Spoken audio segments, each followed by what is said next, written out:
Bharatiya Janata party के वरिष्ठ नेता मुख्तार अब्बास नकवी ने बुधवार को केंद्रीय मंत्री पद से इस्तीफा दे दिया।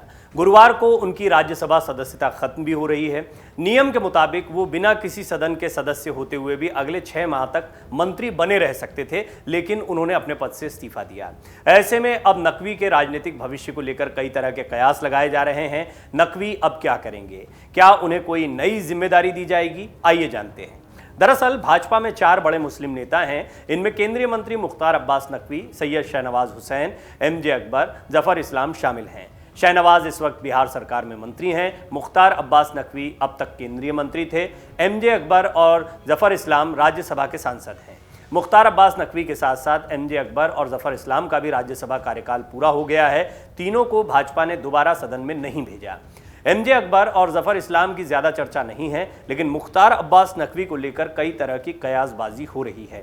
ऐसा इसलिए भी क्योंकि प्रधानमंत्री नरेंद्र मोदी ने बुधवार को मुख्तार अब्बास नकवी की कैबिनेट बैठक में तारीफ की थी।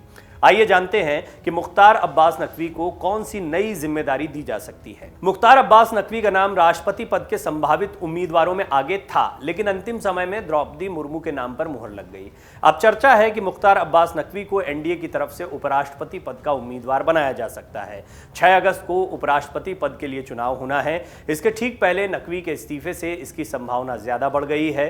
कहा जा रहा है कि भाजपा इस पद पर उम्मीदवार के रूप में किसी पसमानदा मुस्लिम समाज के व्यक्ति को अवसर देने पर विचार कर रही है, लेकिन संसदीय अनुभव वाले पसमानदा समुदाय के व्यक्ति के न मिलने पर मुख्तार अब्बास नकवी के नाम पर अंतिम सहमति बन सकती है।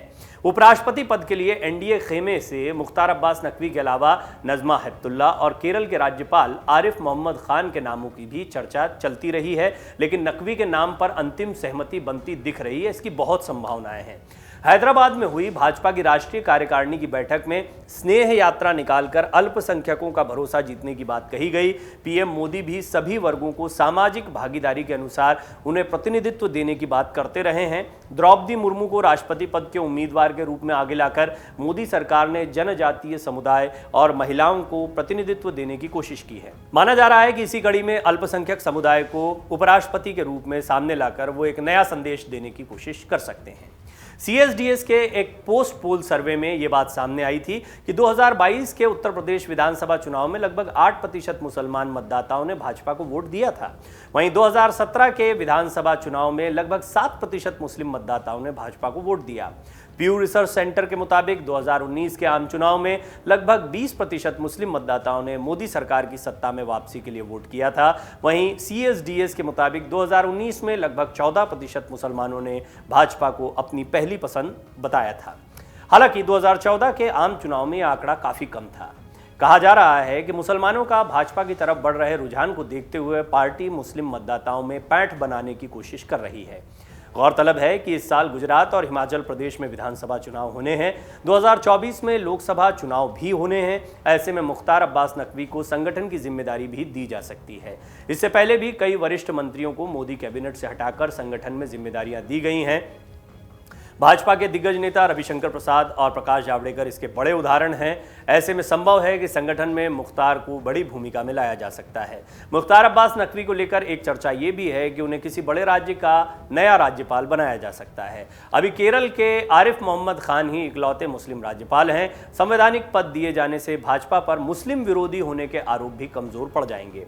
मुख्तार अब्बास नकवी के बारे में आपको कुछ जानकारी दे दें। उनका जन्म 15 अक्टूबर 1957 को प्रयागराज में हुआ था। प्रयागराज को उस समय इलाहाबाद के नाम से जाना जाता था। नकवी के पिता का नाम AH नकवी और मां का नाम शकीना बेगम है। मुख्तार अब्बास नकवी ने पत्रकारिता की पढ़ाई की है। उन्होंने 8 जून 1983 को सीमा से शादी की थी और अब दोनों का एक बेटा भी है। मुख्तार अब्बास नकवी के राजनीतिक सफर की शुरुआत 1975 से हुई थी। तब उन्होंने देश में लागू किए गए आपातकाल का विरोध किया था और इसके लिए वो जेल भी गए थे। छात्र नेता रहते हुए वो पार्टी के कार्यक्रमों और आंदोलनों में शामिल होते थे। 1998 में रामपुर से भारतीय जनता पार्टी ने मुख्तार अब्बास नकवी को टिकट दिया और वो चुनाव जीत गए। तब उन्हें अटल बिहारी वाजपेयी की सरकार में सूचना और प्रसारण मंत्रालय जैसा महत्वपूर्ण विभाग दिया गया था।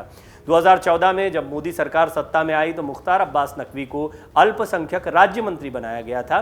2016 में कैबिनेट का दर्जा मिल गया। 2019 में फिर से जब प्रधानमंत्री नरेंद्र मोदी सत्ता में आए तो मुख्तार अब्बास नकवी को फिर से केंद्रीय अल्पसंख्यक मंत्री बनाया गया। बहरहाल वेंकैया नायडू एक और उदाहरण है जो महत्वपूर्ण चेहरा रहे बीजेपी की राजनीति का, महत्वपूर्ण मंत्री रहे और उन्हें फिर उपराष्ट्रपति पद पर बैठाया गया। वर्तमान में वही उपराष्ट्रपति हैं, उनकी जगह बहुत मुमकिन है एक और केंद्रीय मंत्री, अब जो पूर्व में केंद्रीय मंत्री रहे हैं मुख्तार अब्बास नकवी, वो आपको उपराष्ट्रपति की कुर्सी पर बैठे दिखाई दें। हालांकि इसके लिए थोड़ा इंतजार करना होगा। औपचारिक घोषणा नहीं हुई है, लेकिन अंदर खाने ये बात चल रही है कि मुख्तार अब्बास नकवी चाहते तो कुछ समय तक और केंद्रीय मंत्री के पद पर रह सकते थे, लेकिन उपराष्ट्रपति चुनाव से ठीक पहले उनका इस्तीफा देना इस बात का संकेत है कि बहुत मुमकिन है बीजेपी उन्हें अपनी तरफ से उपराष्ट्रपति पद का उम्मीदवार बनाए। डाउनलोड करें अमर उजाला ऐप और पाएं खबरें लगातार। अगर आप ये वीडियो YouTube पर देख रहे हैं तो हमारे चैनल को सब्सक्राइब करें और बेल आइकन को दबाना ना भूलें। अगर आप Facebook पर ये वीडियो देख रहे हैं तो हमारे पेज को लाइक करें।